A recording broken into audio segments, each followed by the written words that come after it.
سلام، خوش اومدید به این قسمت از ساخت پایه دوربین. قسمت اول میرید نجاری. مراحل اول میرید نجاری. این تیکشو اینا من داشتم خونه. اینو 10 در 5 سانت میگیرید که وسط گوشتون قرار بگیره.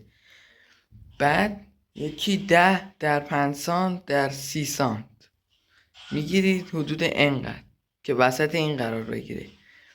بعد این پایتون هم باید 10 سانت باشه. این چرخشی و این حالتهای مختلف داره. میتونید پیچش رو شل کنید، بیارتش پایین، ببرتش بالا. مدل های مختلف داره برای فیلم برداری.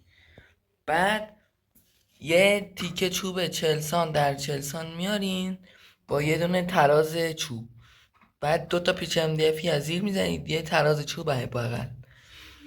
بعد 4 تا LED بلوکی میگیرین، 4 تا LED بلوکی این شکلی، یکی قرمز 3 تا سفید. سریشون میکنید. بعد با آلاپتور یا حالا هر آلاپتور گوشی هم میشه، اگه میخواد اونم بذارم بگید تو کامنت ها بگید. بعد مثبت منفیشو میگیرین. بعد میتونید، بعد دوستان باید این یه چیز سنگین بذارید اینجاش که گوشیتون رو میذارید دوش نیفته.